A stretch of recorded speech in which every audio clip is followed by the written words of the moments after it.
Assalamualaikum dan selamat sejahtera kepada Profesor Dr. Yazid bin Saleh.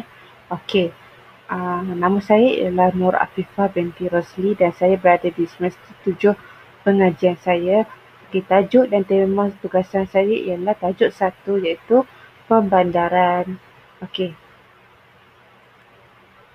okey, di sini telah saya sediakan peta minda bagi tajuk saya iaitu pembandaran dan tajuk-tajuk kecil yang telah saya bahagikan. Okey, pertama sekali saya akan jelaskan mengenai definisi pembandaran. Pembandaran ialah proses perkembangan sesebuah kawasan menjadi bandar.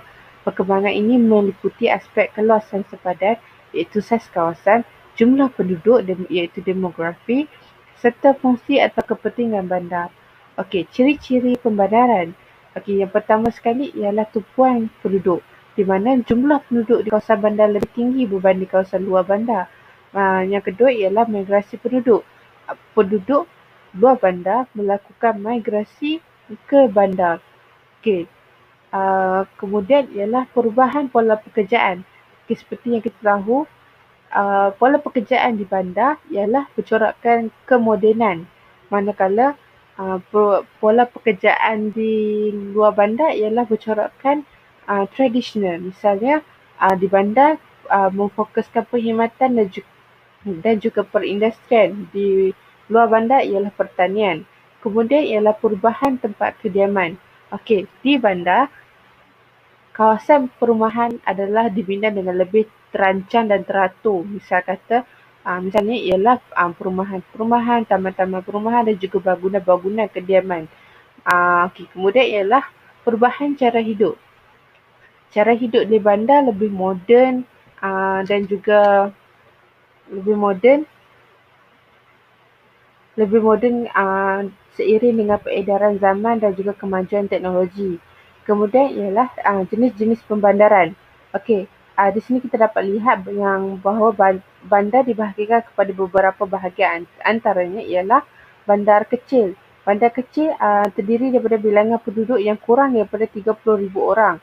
Manakala bandar sederhana terdiri daripada bilangan penduduk di antara 30,000 hingga 50,000 orang. Bandaraya besar terdiri daripada bilangan penduduk seramai 500,000 hingga 150,000 sehingga 100,000 orang. Okey, manakala bandaraya metropolitan pula terdiri daripada bilangan penduduk melebihi 1 juta orang. Manakala bandaraya global mempunyai bilangan penduduk yang melebihi 10 juta orang. Okey, faktor-faktor yang membawa kepada pembandaran. Okey, yang pertama ialah faktor sejarah. Migrasi penduduk telah bermula sejak beberapa dekad dahulu di mana pedagang dan penjajah yang memasuki sebuah negara dan membawa perkembangan dan pembentukan sebuah kawasan menjadi bandar. Okey, faktor yang kedua ialah ekonomi. Kepesatan pembangunan ekonomi seperti perindustrian dan juga perkhidmatan menggalakkan migrasi penduduk ke bandar untuk mendapatkan peluang pekerjaan. Kemudian ialah dasar kerajaan. Program pembangunan bandar dan wilayah yang diperkenalkan membantu perkembangan bandar-bandar sedia ada dan juga bandar-bandar baru. Kemudian ialah kemudahan asas. Kemudahan prasarana yang terdapat di bandar, misalnya pendidikan, kesihatan, pusat pentadbiran, perumahan, elektrik dan air menggalakkan penduduk memilih untuk tinggal di bandar. Okey, kemudian ialah faktor demografi. Pertumbuhan semula jadi penduduk dan migrasi yang tinggi menjadi faktor perkembangan sesebuah bandar. Okey, kemudian ialah sumber bahan mentah dan juga bahan api. Okey, penemuan sumber bahan mentah di sesebuah kawasan menggalakkan aktiviti perindustrian dan perlumbungan berlaku di mana ia akan memajukan sesebuah kawasan yang mundur menjadi maju dan menjadi sebuah bandar. Okey, seterusnya ialah peranan pembandaran. Okey, yang pertama ialah sebagai pemasaran. Pusat pemasaran di mana bandar menjadi pusat pemasaran barangan dan juga perkhidmatan di semua peringkat kepada penduduk di luar dan juga di bandar dan juga di luar bandar. Kemudian ialah pekerjaan. Di bandar menyediakan lembaga peluang pekerjaan dalam pelbagai sektor, misalnya perindustrian, perkhidmatan dan juga perniagaan kepada seluruh penduduk. Kemudian ialah pemodenan. Pusat pembandaran dalam pelbagai bidang seperti telekomunikasi, pendidikan, pengangkutan, perniagaan dan juga perubatan. Kemudian ialah kemudahan perkhidmatan. Bandar menjadi tempat yang menawarkan kemudahan perkhidmatan seperti pendidikan, perubatan pakar, perkhidmatan kewangan dan juga keselamatan. Kemudian ialah pembentukan golongan berkejayaan dan berpendidikan tinggi. Pembandaran berfungsi melahirkan golongan yang berpendidikan tinggi, berkejayaan dan berfikiran terbuka yang membantu memajukan sesebuah negara. Kemudian penyebaran teknologi sebagai pusat penyebaran teknologi maklumat dan juga inovasi yang baru. Okey, bandar menjadi pusat utama untuk penyebaran teknologi maklumat dan inovasi yang dibangunkan setiap hari dengan kemudahan dan kecanggihan peralatan yang terdapat di bandar. Okey, kesan-kesan perbandaran. Okey, yang pertama ialah kepadatan penduduk. Perpindahan penduduk atau migrasi penduduk dari luar bandar ke bandar untuk merebut peluang pekerjaan, kemudahan asas, kemodenan dan juga pendidikan menjadikan penduduk di bandar semakin bertambah dan padat sehingga menimbulkan kesesakan dalam kehidupan seharian penduduk. Kemudian ialah peningkatan taraf hidup.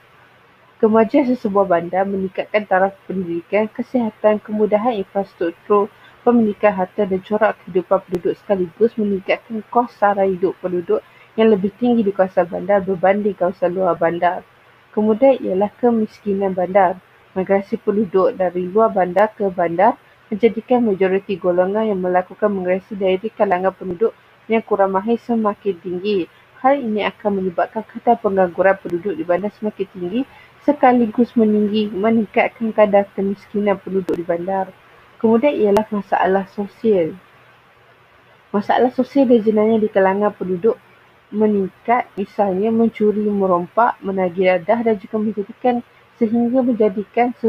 bandar sebagai sebuah tempat yang negatif untuk didiami di masa hadapan kerana lambakan masalah sosial yang terdapat di kalangan penduduk tanpa mengira peringkat umur. Kemudian ialah perubahan guna tanah.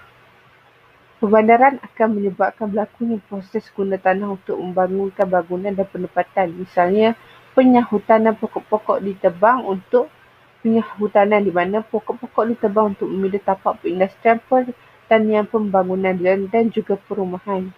Okey, kemudian ialah peningkatan suhu setempat.